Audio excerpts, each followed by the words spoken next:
Hello दोस्तों, नमस्कार। स्वागत है आपका हमारे यूट्यूब चैनल उत्तराखंड जी के वेरी इजी ट्रिक्स में। और आज की इस वीडियो में दोस्तों हम बात करेंगे UK PSC previous year question paper part 11 के बारे में। दोस्तों इस सीरीज में हम यूके पीएससी के जो पुराने पेपर हुए हैं 2021-22 में उनके सॉल्यूशंस के बारे में दोस्तों बात करते हैं। इससे पहले 10 पार्ट्स में आपको प्रोवाइड करा चुका हूँ। अगर आपने वो वीडियोज़ नहीं देखी हुई हैं तो आप उन वीडियोज़ को दोस्तों ज़रूर देख लीजिएगा, क्योंकि यूके पीएससी अपने पुराने एग्जाम्स के क्वेश्चंस बहुत बार एग्जाम्स में रिपीट करता है। इसलिए जो आपके आगामी एग्जाम्स होने हैं, जैसे कि पुलिस कांस्टेबल हो गया, पटवारी हो गया, लेखपाल हो गया, बंदी रक्षक हो गया, कनिष्ठ सहायक हो गया, फॉरेस्ट गार्ड हो गया, एसआई हो गया, इन एग्जामों में दोस्तों आपको इन क्वेश्चनों से बहुत ज़्यादा हेल्प मिलने वाली है। इसलिए इससे पहले के 10 पार्ट आपने नहीं देखे हुए तो आप उनको भी जरूर देख लीजिएगा। और आज की इस वीडियो में हम बात करेंगे आरओ एडवोकेट का जो आपका एग्जाम पेपर हुआ था अभी हाल ही में 2022 में, उसके सॉल्यूशन के बारे में। और इस एग्जाम पेपर में टोटल दोस्तों 200 प्रश्न आए थे, जिसमें से हम पहले 100 प्रश्नों के बारे में हम आज की इस वीडियो में बात करने वाले हैं। ठीक है, मैं आपको खाली इसका सॉल्यूशन बताऊंगा दोस्तों, डिटेल में एक्सप्लेनेशन नहीं करेंगे। आप बस इन प्रश्नों को याद कर लीजिएगा। अगर एग्जाम में डायरेक्टली आते हैं तो आप लोगों के लिए प्रश्न हेल्पफुल रहेंगे। और इससे पहले की वीडियो नहीं देखी हुई है तो आप उनको देख लीजिएगा। अभी तक आपने हमारा चैनल सब्सक्राइब नहीं किया हुआ है तो आप हमारे यूट्यूब चैनल को भी जरूर सब्सक्राइब कर लीजिएगा। और प्ले स्टोर से हमारी एप्लीकेशन उत्तराखंड जी के वेरी इजी ट्रिक्स को भी जरूर डाउनलोड कर लीजिए। चलिए शुरू करते हैं दोस्तों आज की इस वीडियो को। आज का हमारा पहला प्रश्न है, भारत में निम्नलिखित में से किस तिथि को प्रतिवर्ष राष्ट्रीय खेल दिवस मनाया जाता है? तो राष्ट्रीय खेल दिवस दोस्तों मनाया जाता है प्रत्येक वर्ष 29 अगस्त को राष्ट्रीय खेल दिवस मनाया जाता है। ठीक है, ध्यानचंद्र की स्मृति में। अगला प्रश्न है दोस्तों, धौलावीरा हड़प्पा सभ्यता का दक्षिण केंद्र, जिसे हाल ही में यूनेस्को विश्व विरासत साइट टैग प्राप्त हुआ है, भारत के किस राज्य में स्थित है? तो डायरेक्टली पूछा गया कि धौलावीरा भारत के किस राज्य में स्थित है? तो ये दोस्तों भारत के गुजरात राज्य में स्थित है क्या धौलावीरा। ठीक है, यह हड़प्पा सभ्यता का दक्षिण केंद्र था, जिसे हाल ही में यूनेस्को के द्वारा विश्व विरासत साइट टैग का टैग प्राप्त हुआ है। अगला हमारा प्रश्न है, उस केंद्र शासित प्रदेश का नाम बताइए जो 100% ऑर्गेनिक बन गया है और जहां खेती में सिंथेटिक फर्टिलाइजर और पेस्टिसाइड्स का प्रयोग नहीं हो रहा है। तो ऐसा जो केंद्र शासित प्रदेश है दोस्तों वह है लक्षद्वीप, जो कि 100% यानी कि 100% ऑर्गेनिक केंद्र शासित प्रदेश बन गया है और यहाँ खेती में सिंथेटिक फर्टिलाइजर और पेस्टिसाइड्स आदि का प्रयोग नहीं हो रहा है। अगला प्रश्न है, Akhil Bharatiya trade union Congress UITUC के प्रथम अध्यक्ष कौन थे? तो अखिल भारतीय ट्रेड यूनियन कांग्रेस के जो पहले अध्यक्ष थे वो थे लाला लाजपत राय जी। ठीक है, अगला हमारा प्रश्न है, overdraft saving the Indian saver पुस्तक के लेखक कौन है? तो overdraft saving the Indian saver पुस्तक के लेखक है दोस्तों कौन? उर्जित पटेल। कौन है? उर्जित पटेल। अगला प्रश्न है, भारत में कौन सी सेज सिटी पहली हरित सेज बनी है? तो भारत की पहली सेज सिटी जो हरित सेज बनी है वो है कांडला। क्या है? कांडला। अगला प्रश्न है, टोक्यो ओलंपिक में भारत ने कितने कांस्य पदक जीते थे? तो टोक्यो ओलंपिक में भारत ने दोस्तों 4 कांस्य पदक जीते थे। अगला प्रश्न है, उस फिल्म का नाम बताइए जिसने कांस्य फिल्म उत्सव में हाल ही में पाल्म डी आर जीता है। तो कांस्य फिल्म उत्सव में पाल्म डी आर का जो अवार्ड जीता है वो जीता है टाइटन ने। ठीक है, किसने? टाइटन ने। अगला प्रश्न है, महसू, दांगली और झाली जैसे प्रसिद्ध लोक नृत्य भारत के किस राज्य से संबंधित है? तो महसू, दांगली और झाली जैसे जो प्रसिद्ध दोस्तों लोक नृत्य है यह भारत के हिमाचल प्रदेश राज्य से संबंधित है। कौन से राज्य से? हिमाचल प्रदेश राज्य से। अगला प्रश्न है, नीरज चोपड़ा ने टोक्यो ओलंपिक में किस इवेंट में भारत का एकमात्र स्वर्ण पदक जीता है? तो नीरज चोपड़ा ने दोस्तों आपको पता ही है कि स्वर्ण पदक जीता है टोक्यो ओलंपिक्स में। और इन्होंने किसमें जीता है ये दोस्तों स्वर्ण पदक? ये जीता है जेवलिन थ्रो में। किसमें? जेवलिन थ्रो में। अगला प्रश्न है, निम्नलिखित में से किस राज्य ने भारत की पुरुष हॉकी टीम एवं महिला हॉकी टीम को प्रायोजित किया है? तो भारत की पुरुष हॉकी टीम और महिला हॉकी टीम को प्रायोजित किया है दोस्तों उड़ीसा ने। किसने? उड़ीसा राज्य ने। अगला प्रश्न है, भारत में वर्ष 2021 में किस दिन को विभाजन विभीषिका स्मृति दिवस के रूप में मनाया गया? तो वर्ष 2021 में दोस्तों विभाजन विभीषिका स्मृति दिवस के रूप में मनाया गया 14 अगस्त 2021 को। किसको? 14 अगस्त 2021 को मनाया गया। अगले प्रश्न की दोस्तों बात करते हैं। अगला हमारा प्रश्न है, निम्नलिखित में से कौन सी समिति पंचायती राज व्यवस्था से संबंधित नहीं है? देखिए, अशोक मेहता समिति पंचायत राज से संबंधित है, VKRV समिति ये भी संबंधित है, बलवंत राय मेहता समिति संबंधित है, संथानम समिति दोस्तों पंचायती राज व्यवस्था से संबंधित नहीं है। तो ये किस से संबंधित है? तो ये भ्रष्टाचार निरोधक जो चीज उससे संबंधित है, यानी भ्रष्टाचार से संबंधित आप ये कह सकते हैं। अगला प्रश्न है, भारत में सबसे पुराना अणु शक्ति स्टेशन कौन सा है? तो भारत में सबसे पुराना जो आपका अणु शक्ति स्टेशन है वो है दोस्तों तारापुर। कौन सा है? तारापुर स्टेशन। ठीक है, अगले प्रश्न की बात करते हैं, किन्हें भारतीय रिजर्व बैंक के गवर्नर के रूप में पुनः नियुक्त किया गया है? तो भारतीय रिजर्व बैंक के गवर्नर के रूप में दोस्तों कौन है वर्तमान में? शक्तिकांत दास जी ही है, इनको पुनः नियुक्त किया गया है। अगला प्रश्न है, गौतम बुद्ध ने अपना पहला उपदेश किस स्थान पर दिया था? तो सारनाथ में दोस्तों गौतम बुद्ध ने अपना पहला उपदेश दिया था। अगले प्रश्न की बात करते हैं, कलिंग के शासक खारवेल की उपलब्धियों का विवरण किस शिलालेख में मिलता है? तो कलिंग के जो शासक हैं खारवेल, इनकी उपलब्धियों का जो विवरण है दोस्तों, यह किसमें मिलता है? हाथी गुम्फा के शिलालेख में मिलता है। अगले प्रश्न की बात करते हैं, कथा सरित सागर का लेखक कौन था? तो कथा सरित सागर के लेखक दोस्तों कौन थे? ये थे सोमदेव। कौन थे? सोमदेव। अगले प्रश्न की बात करते हैं, निम्नलिखित में से कौन सी पुस्तक आमिर खुसरो के द्वारा नहीं लिखी गई है? नूह सिपीसर, देवल रानी खिज खां, ताज उल मासिर और खजाइन उल फतूह। तो इसमें से दोस्तों आमिर खुसरो के द्वारा जो पुस्तक नहीं लिखी गई है वो है ताज उल मासिर। बाकी अन्य तीनों पुस्तकें हैं नूह सिपीहर, देवल रानी खिज खां और खजाइन उल फतूह, यह आमिर खुसरो के द्वारा लिखी गई है। अगला प्रश्न है, अकबर का मकबरा कहाँ पर स्थित है? तो अकबर का मकबरा कहाँ है? सिकंदराबाद में दोस्तों स्थित है, तो सिकंदरा आपका राइट आंसर हो जाएगा। अगला प्रश्न है, बक्सर के युद्ध में ईस्ट इंडिया कंपनी का सेनापति कौन था? तो बक्सर के युद्ध में दोस्तों जो ईस्ट इंडिया कंपनी की सेना का सेनापति था वह कौन था? हेक्टर मुनरो था। कौन था? हेक्टर मुनरो था। अगला प्रश्न है, दास कैपिटल के दोस्तों लेखक कौन है? तो दास कैपिटल के लेखक है कार्ल मार्क्स। ठीक है, और यह प्रश्न दोस्तों बहुत बार एग्जाम में पूछा गया है कि दास कैपिटल के लेखक कौन है? तो कार्ल मार्क्स दोस्तों दास कैपिटल के लेखक हैं। अगला प्रश्न है, बुलंद दरवाजे का निर्माण किसने करवाया था? तो बुलंद दरवाजे का निर्माण दोस्तों अकबर के द्वारा करवाया गया था। किसके द्वारा? अकबर के द्वारा करवाया गया था। अगला प्रश्न की बात करते हैं, निम्नलिखित में से कौन सा युग्म सुमेलित नहीं है? लेनिन साम्यवाद के जनक के रूप में जाने जाते हैं, हिटलर नाजीवाद के जनक के रूप में जाने जाते हैं, मुसोलिनी फांसीवाद के जनक के रूप में जाने जाते हैं, चर्चिल उपयोगितावाद के जनक के रूप में जाने जाते हैं। या इनका संबंध जैसे लेनिन का साम्यवाद से है, हिटलर का नाजीवाद से है, मुसोलिनी का फांसीवाद से है, चर्चिल का उपयोगितावाद से है। तो कौन सा सुमेलित नहीं है? तो ऑप्शन नंबर डी दोस्तों आपका इसमें सुमेलित नहीं है। चर्चिल का जो संबंध है वह उपयोगितावाद से नहीं है। अगला प्रश्न है, गोल गुंबज कहाँ स्थित है दोस्तों? तो गोल गुंबज हमारा दोस्तों कहाँ? बीजापुर में स्थित है। कहाँ स्थित है? बीजापुर में दोस्तों हमारा गोल गुंबज स्थित है। अगले प्रश्न की बात करते हैं। अगला हमारा प्रश्न है, टॉमस मुनरो किस क्षेत्र में अपने कार्य के लिए जाने जाते थे? तो टॉमस मुनरो दोस्तों भूमि बंदोबस्त के क्षेत्र में अपने कार्य हेतु जाने जाते थे। किसमें? भूमि बंदोबस्त के क्षेत्र में। ठीक है, अगला प्रश्न है, भारतीय स्वतंत्रता संग्राम की निम्नलिखित घटनाओं को उनके कालक्रमानुसार लगाइए। ठीक है, फर्स्ट है दोस्तों क्रिप्स शिष्टमंडल, दूसरा है मंत्रिमंडलीय शिष्टमंडल, अगला है वेवल योजना और अगला है क्या? अंतरिम सरकार का गठन। तो ऑप्शंस के अकॉर्डिंग दोस्तों आपको इनके कालक्रम के अनुसार लगाना है। तो ऑप्शन नंबर डी दोस्तों आपका इसमें सही हो जाएगा। सबसे पहले क्रिप्स शिष्टमंडल बना था, उसके बाद में दोस्तों आपका वेवल योजना आई थी, उसके बाद में मंत्रिमंडलीय शिष्टमंडल बना था और उसके बाद में अंतरिम सरकार का गठन हुआ था। तो ऑप्शन नंबर डी दोस्तों आपका यहाँ पर सही हो जाएगा। अगला प्रश्न है, बास्तिल का पतन किस देश की क्रांति से संबंधित है? ठीक है, तो जो ये बास्तिल का पतन है दोस्तों यह फ्रांस की क्रांति से संबंधित है। किससे?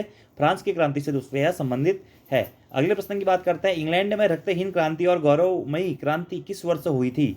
तो इंग्लैंड में दोस्तों जो रक्तहीन क्रांति या गौरवमयी क्रांति हुई थी, बहुत बार एग्जाम में प्रश्न पहले भी पूछा गया है, तो यह 1688 में दोस्तों हुई थी। अगला प्रश्न है, निम्नलिखित में से किसने इटली के एकीकरण में योगदान नहीं दिया था?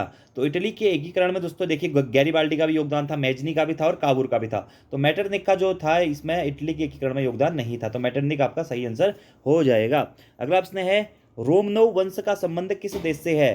तो रोमनोव वंश का जो संबंध है दोस्तों यह रूस देश से है। और ये जो क्वेश्चन है यह कुछ दोस्तों हमारे इंटरनेशनल जो जीके है उसके क्वेश्चन है, इंटरनेशनल हिस्ट्री आप ये कह सकते हैं उसके प्रश्न है। ठीक है, अगले प्रश्न है, प्रथम विश्व युद्ध के पश्चात शांति सम्मेलन किस स्थान पर हुआ था? तो प्रथम विश्व युद्ध के पश्चात में दोस्तों शांति सम्मेलन हमारा हुआ था कहाँ पे? पेरिस में। कहाँ पे हुआ था? पेरिस में हुआ था। अगला प्रश्न है, वाटरलू का युद्ध किस वर्ष हुआ था? तो 1815 में दोस्तों हमारा वाटरलू का युद्ध हुआ था। ठीक है, अगला प्रश्न है, नादिर शाह ने भारत पर किस वर्ष आक्रमण किया? बहुत महत्वपूर्ण प्रश्न है। 1739 में दोस्तों नादिर शाह ने भारत पर आक्रमण किया था। अगला प्रश्न है, निम्नलिखित में से कौन सकलोत रापथनाथ के नाम से जाना जाता है? तो सकलोत रापथनाथ के नाम से दोस्तों इसमें से किसको जाना जाता है? हर्षवर्धन को जाना जाता है। किसको? हर्षवर्धन को। अच्छा प्रश्न है। अगला प्रश्न है, गौतमी पुत्र सतकर्णी किस वंश से संबंधित थे? तो गौतमी पुत्र जो सतकर्णी थे दोस्तों यह सातवाहन वंश से संबंधित थे। अगला प्रश्न है, निम्नलिखित में से कौन सा युग्म सुमेलित नहीं है? प्रयाग प्रशस्ति हरिसेन, जूनागढ़ अभिलेख रुद्ररामन का है, भीतरी अभिलेख पुलकिशन द्वितीय का है या धौली अभिलेख दोस्तों अशोक का है। ठीक है, तो कौन सा सुमेलित नहीं है? देखिए प्रज्ञात जो प्रशस्ति अभिलेख है दोस्तों यह हरिसेन का है, बिल्कुल सही है। जूनागढ़ रुद्रदामन का है, बिल्कुल सही है। धौली अभिलेख जो है अशोक का है। तो इसमें से सुमेलित नहीं है आपका ऑप्शन नंबर सी, जो भीतरी अभिलेख है यह पुलकिशन द्वितीय से संबंधित नहीं है। ठीक है, अगले प्रश्न की बात करते हैं। किसकी हत्या करके पुष्यमित्र शुंग ने शुंग वंश की स्थापना करी थी? तो किसकी हत्या करी थी दोस्तों पुष्यमित्र शुंग ने, और शुंग वंश की स्थापना की थी? तो बृहद्रथ की हत्या करके इसने शुंग वंश की स्थापना करी थी। ठीक है, अगले प्रश्न की बात करते हैं। अगला हमारा प्रश्न है, निम्नलिखित में से कौन सा युग्म सुमेलित है? ठीक है, तराइन का प्रथम युद्ध 1192, पानीपत का द्वितीय युद्ध 1576, तैमूर का भारत पर आक्रमण 1368 या चंदावर का युद्ध 1194। तो सुमेलित है दोस्तों इसमें से क्या? चंदावर का युद्ध क्या हुआ था? 1194 में हुआ था, ये बिल्कुल सही है। ठीक है, बाकी पानीपत का दूसरा युद्ध जो है यह 1556 में हुआ था। तैमूर का भारत पर आक्रमण 1398 में हुआ था। तराइन का प्रथम युद्ध 1191 में हुआ था। अगले प्रश्न की बात करते हैं। फैजेंडा जाना जाता है, फैजेंडा क्या है दोस्तों? कहवे के बागान फैजेंडा नाम से जाने जाते हैं। डार्लिंग क्या है दोस्तों? बहुत महत्वपूर्ण प्रश्न है। तो डार्लिंग एक नदी है दोस्तों, और ये आपका ऑस्ट्रेलिया की सबसे बड़ी नदी है। अगला प्रश्न है, निम्नलिखित में से कौन सी उष्णकटिबंधीय वर्षा वनों की विशेषता है? तो उष्णकटिबंधीय वर्षा वनों की विशेषता होती है दोस्तों क्या? साल भर वर्षा। अगले प्रश्न की बात करते हैं। चीन की सबसे लंबी नदी कौन सी है? तो यांगची है, यानी कि यांग से क्यांग दोस्तों हमारी चीन की सबसे लंबी नदी है। अगला प्रश्न है, निम्नलिखित में से किस देश को लैंड ऑफ थंडरबोल्ट कहा जाता है? तो लैंड ऑफ थंडरबोल्ट दोस्तों कहा जाता है इसको भूटान को। ठीक है, अगला प्रश्न है, जापान का सुदूर उत्तरी द्वीप कौन सा है? तो जापान का सुदूर जो उत्तरी द्वीप है दोस्तों वह है क्या? होक्काइडो। क्या है? होक्काइडो। अगला प्रश्न है, दक्षिणी गोलार्ध में वायु के बाईं ओर मुड़ने का कारण क्या होता है? तो पृथ्वी का घूर्णन दोस्तों दक्षिणी गोलार्ध में वायु के बाईं ओर मुड़ने का कारण होता है। अगला प्रश्न है, पृथ्वी का निकटतम ग्रह है, तो पृथ्वी का निकटतम ग्रह कौन सा है दोस्तों? वह है बुध। अगला प्रश्न है, एशिया महाद्वीप से बाहर विश्व में सर्वोच्च पर्वत शिखर कौन सा है? तो एशिया महाद्वीप से बाहर दोस्तों विश्व में सर्वोच्च पर्वत शिखर कौन सा है? वो है एकोंकागुआ। कौन सा है? एकोंकागुआ है। और एशिया महाद्वीप में दोस्तों विश्व का सर्वोच्च पर्वत शिखर कौन सा है? माउंट एवरेस्ट है। ठीक है, एशिया महाद्वीप के बाहर कौन सा? माउंट एकांकुआ है। ठीक है, विश्व में सर्वोच्च जलप्रपात कौन सा है दोस्तों? तो विश्व में जो हमारा सर्वोच्च जलप्रपात है वह कौन सा है? तो एंजल जलप्रपात दोस्तों इसमें से विश्व का क्या है? सर्वोच्च जलप्रपात है। अगला प्रश्न है, यूरोप में उत्तरी सागर का मत्स्याखेट क्षेत्र जाना जाता है, किस नाम से जाना जाता है? तो डांगर किनारा को दोस्तों यूरोप में उत्तरी सागर का मत्स्याखेट क्षेत्र जाना जाता है। तो 50 क्वेश्चन दोस्तों हमारे हो गए। यहाँ पे 50 क्वेश्चन हमने और पढ़ने हैं, तब हमारे इसके 100 क्वेश्चन पूरे हो जाएंगे। फिर अगले जो 100 क्वेश्चन है वो हम नेक्स्ट वीडियो में बात करेंगे। अगला हमारा प्रश्न है, सांबर झील स्थित है। ठीक है, तो सांबर झील कहाँ स्थित है? राजस्थान में स्थित है, गुजरात में स्थित है, जम्मू कश्मीर में स्थित है, या फिर मध्य प्रदेश में स्थित है? तो ये दोस्तों आप सभी लोगों को पता होगा, एग्जाम में बहुत बार एग्जाम में पूछा भी गया है ये कि राजस्थान में हमारी सांबर झील स्थित है। अगला प्रश्न है, गांधी सागर बांध किसका हिस्सा है? तो चंबल परियोजना का हिस्सा है दोस्तों क्या? गांधी सागर बांध। और इस प्रकार के प्रश्न दोस्तों एग्जाम में बहुत बार पूछे गए हैं, इसलिए आपको ये सभी प्रश्न याद कर लेने हैं। रट्टा मार के चले जाओ, यहाँ से प्रश्न आने की संभावनाएं हैं। अगला प्रश्न है, निम्नलिखित में से कौन सी मिट्टी सबसे अधिक उपजाऊ है? तो सबसे अधिक उपजाऊ जो मिट्टी है दोस्तों लैटेराइट, लाल मिट्टी, बुलई, दोमट मिट्टी या फिर जलोढ़ मिट्टी? तो जलोढ़ मिट्टी जो है इसमें से सबसे अधिक उपजाऊ मिट्टी है। अगला प्रश्न है, क्षेत्रफल की दृष्टि से भारत का सबसे छोटा केंद्र शासित जो प्रदेश है वह कौन सा है? तो लक्षद्वीप दोस्तों क्या है? क्षेत्रफल की दृष्टि से सबसे छोटा केंद्र शासित प्रदेश है। अगला प्रश्न है, भारत की पहली बुलेट ट्रेन परियोजना निर्माणाधीन है, कहाँ से कहाँ के बीच में? मुंबई से अहमदाबाद के बीच में, मुंबई से पुणे के बीच में, मुंबई से नागपुर के बीच में, या दिल्ली और कोलकाता के बीच में? तो भारत की पहली बुलेट ट्रेन जो परियोजना दोस्तों निर्माणाधीन है मुंबई और अहमदाबाद के बीच में है। अगला प्रश्न है, भारत में निम्नलिखित में से कौन सी प्राचीनतम पर्वत श्रृंखला है? सबसे प्राचीनतम जो पर्वत श्रृंखला है दोस्तों वह है अरावली पर्वत श्रृंखला। बहुत बार यह प्रश्न एग्जाम में पूछा गया है। अगला प्रश्न है, निम्नलिखित में से कौन सी तेल पेट्रोलियम शोधनशाला नहीं है? ठीक है, जामनगर, जमशेदपुर, डिगबोई या फिर बरौनी? तो कौन सी तेल या पेट्रोलियम शोधनशाला नहीं है? तो जमशेदपुर दोस्तों इसमें से पेट्रोलियम शोधनशाला नहीं है। अगले प्रश्न की बात करते हैं, 2011 की जनगणना के अनुसार भारत का जनसंख्या घनत्व कितना है? तो ये है दोस्तों कितना? 382 क्या है भारत का जनसंख्या घनत्व है। अगले प्रश्न की बात करते हैं, मध्य प्रदेश में केमर या कैमोर नामक जो स्थान है वह सुप्रसिद्ध है, किसके लिए दोस्तों? तो सीमेंट उद्योग के लिए प्रसिद्ध है क्या हमारा कैमोर नामक स्थान मध्य प्रदेश में।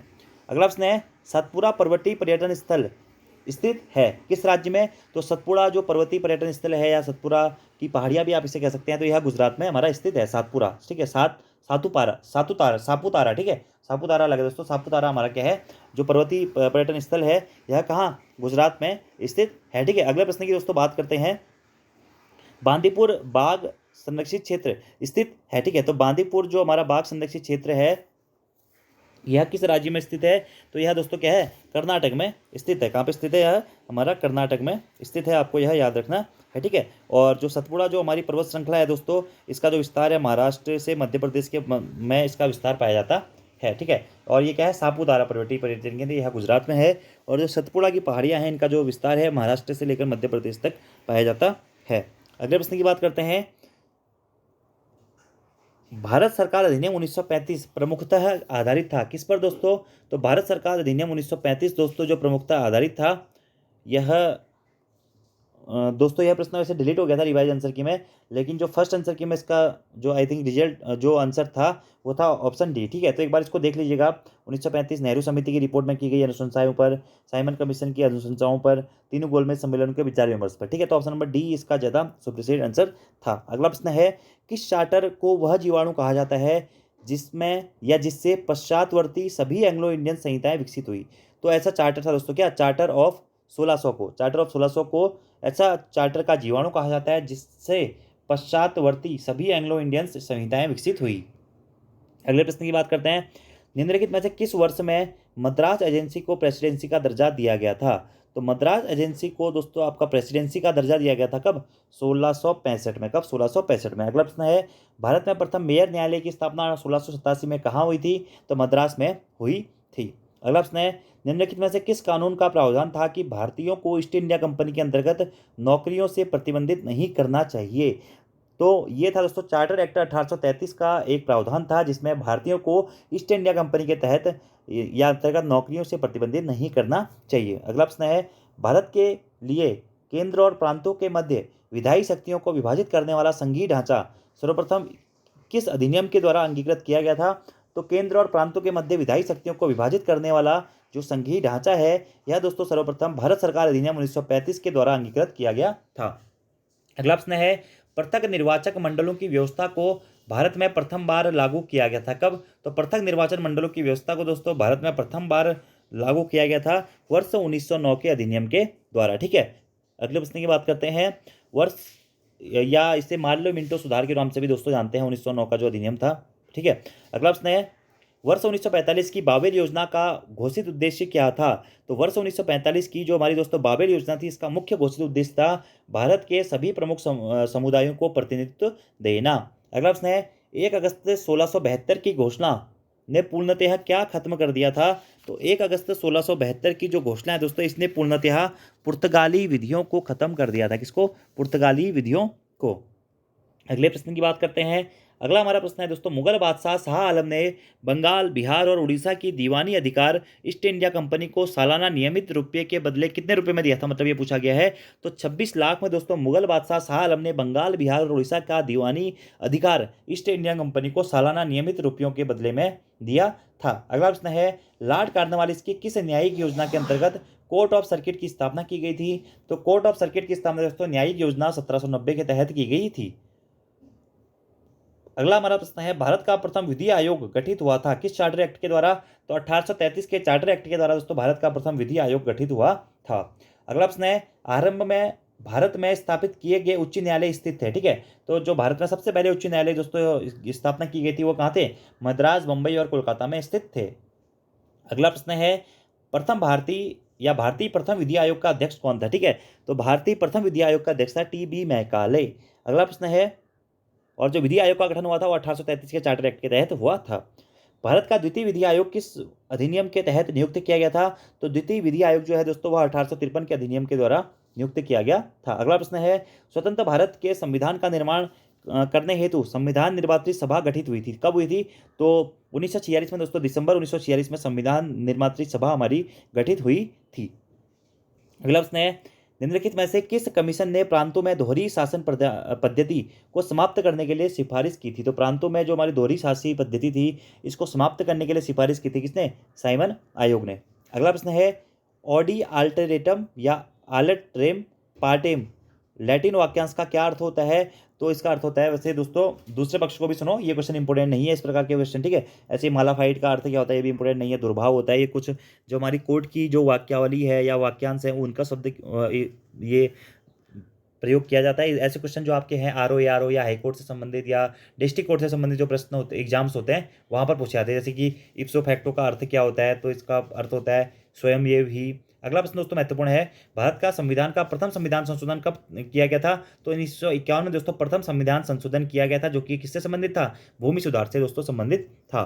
अगले प्रश्न की बात करते हैं, हैबियस कॉर्पस का शाब्दिक अर्थ क्या है? यह प्रश्न तो बहुत बार एग्जाम में पूछा गया है। व्यक्ति को सशरीर प्रस्तुत करना। क्या है? व्यक्ति को सशरीर प्रस्तुत करना, यह हैबियस कॉर्पस का दोस्तों शाब्दिक अर्थ है, ठीक है। और आर्टिकल 32 जिसे दोस्तों भीमराव अम्बेडकर ने संविधान की आत्मा कहा था, उसके तहत 5 प्रकार की रिट जारी की जाती है, वो आपको पढ़नी है अच्छी तरीके से। अगला प्रश्न है, सतत विकास संकल्पना किसकी है? तो सतत विकास जो दोस्तों संकल्पना है यह पर्यावरण विधि की संरचना या संकल्पना है। अगला प्रश्न है, विधि का शासन का दोस्तों क्या अर्थ होता है? तो विधि का शासन का अर्थ होता है विधि के समक्ष सभी जो व्यक्ति हैं यह समान है, ठीक है। यानी कि जो लॉ है वह सभी के लिए समान है, भले ही वो किसी भी संप्रदाय से हो, किसी भी धर्म से हो, किसी भी मतलब ट्रेजेडी से हो। अगला प्रश्न है, किसी दूसरे व्यक्ति की संपत्ति में अनाधिकृत प्रवेश करना क्या कहलाता है? ठीक है, तो ये भी अतिचार है, ज़्यादा महत्वपूर्ण नहीं है। मूल अधिकारों को लागू करने के लिए न्यायालय द्वारा निर्गत किया जाता है। तो मूल अधिकारों को लागू करने के लिए दोस्तों न्यायालय द्वारा निर्गत की जाती है क्या? याचिका, ठीक है, क्या? याचिका। अगला प्रश्न है, भारतीय संविधान के किस भाग में मूल अधिकारों का वर्णन है? तो मूल अधिकार दोस्तों आपको बताइए, यानी कि मौलिक अधिकार। तो मौलिक अधिकारों का वर्णन दोस्तों हमारा भाग 3 में है। आर्टिकल 12 से लेकर 35 तक दोस्तों मौलिक अधिकारों के बारे में पढ़ते हैं। अगले प्रश्न की बात करते हैं, राष्ट्रीय विधि दिवस प्रत्येक वर्ष कब मनाया जाता है? तो 26 नवंबर को दोस्तों राष्ट्रीय विधि दिवस मनाया जाता है, क्योंकि 26 नवंबर 1949 को हमारा संविधान क्या हुआ था, मतलब आंशिक रूप से लागू हुआ था। अगला प्रश्न है, बाल श्रम निषेध और विनिमय अधिनियम कब अधिनियमित किया गया था? तो बाल श्रम निषेध और विनिमय अधिनियम दोस्तों 1986 में क्या किया गया था? अधिनियमित किया गया था। किसी न्यायालय के निर्णय आदेश की अवज्ञा क्या कहलाता है दोस्तों? तो किसी भी न्यायालय के निर्णय या आदेश की अवज्ञा कहलाता है न्यायालय की अवमानना, और अवमानना नोटिस फिर न्यायालय के द्वारा जारी किया जाता है। अगला प्रश्न है, बाराही मंदिर में लगने वाला देवी धुरा मेला दोस्तों लगता है, जिसे पाषाण युद्ध मेले के नाम से जानते हैं, कब लगता है? रक्षाबंधन के दिन दोस्तों यह देवी धुरा मेला, आषाढ़ी कार्तिक मेला या जिसको हम बग्वाल मेले के नाम से भी जानते हैं, यह लगता है। अगला प्रश्न है, वीर चंद्र सिंह गढ़वाली प्रसिद्ध है पेशावर कांड के लिए। यह पेशावर कांड की घटना किस वर्ष घटित हुई थी? तो 1930 में दोस्तों पेशावर कांड की घटना घटित हुई थी, और पेशावर कांड के नायक के रूप में दोस्तों किसको? वीर चंद्र सिंह गढ़वाली जी को जाना जाता है, ठीक है, याद रखना है आपको। अगले प्रश्न की बात करते हैं, उत्तराखंड में औसत जोत का आकार कितना है? ठीक है, तो उत्तराखंड में दोस्तों जो औसत जोत का आकार है वो है 0.89, ठीक है, हेक्टेयर में, ठीक है, कितना है? 0.89 हेक्टेयर है। अगले प्रश्न की बात करते हैं, भारत की जनगणना 2011 के अनुसार उत्तराखंड के किन जिलों में नकारात्मक या ऋणात्मक जनसंख्या वृद्धि दर रही थी? ठीक है, तो जो हमारी नकारात्मक या निगेटिव दोस्तों जनसंख्या दर रही थी वो रही थी पौड़ी, गढ़वाल और अल्मोड़ा जनपद में। अगला प्रश्न है, उत्तराखंड राज्य का घोषित 8वां नगर निगम कौन सा है?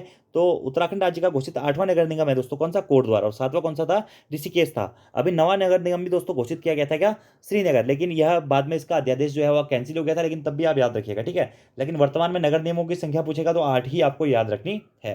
अगला प्रश्न है, ब्रिटिश गढ़वाल का गजेटियर पुस्तक के लेखक कौन है? तो ब्रिटिश गढ़वाल गजेटियर दोस्तों पुस्तक के लेखक हैं H.G. वाल्टन। कौन है? H.G. वाल्टन है। अगला प्रश्न है, रामनगर विधानसभा क्षेत्र किसका भाग है? तो जो रामनगर दोस्तों विधानसभा क्षेत्र है यह दोस्तों किसका भाग है? तो इसका आंसर दोस्तों वैसे हमारा नैनीताल संसदीय क्षेत्र होना चाहिए था, क्योंकि रामनगर जो विधानसभा क्षेत्र है, रामनगर जो है वह नैनीताल जनपद में पड़ता है। लेकिन दोस्तों आई थिंक एग्जाम में इसका जो आंसर है ना ऑप्शन नंबर सी दिया था, गढ़वाल संसदीय क्षेत्र, ठीक है। लेकिन जो राइट आंसर है option number D I think होना चाहिए, ठीक है। अगला प्रश्न है, उत्तराखंड राज्य का सुदूर पूर्वी जनपद कौन सा है? यानी कि उत्तराखंड राज्य का सबसे पूर्वी जनपद कौन सा है? पिथौरागढ़ है। सबसे पश्चिमी जनपद कौन सा? देहरादून। सबसे उत्तरी जनपद कौन सा? उत्तरकाशी। सबसे दक्षिणी जनपद कौन सा? उधमसिंह नगर है। उत्तराखंड में सार पद्धति किससे संबंधित है? ठीक है, तो उत्तराखंड में जो सार पद्धति है यह फसल चक्र से संबंधित है। किससे? फसल चक्र प्रणाली से यह संबंधित है, ठीक है।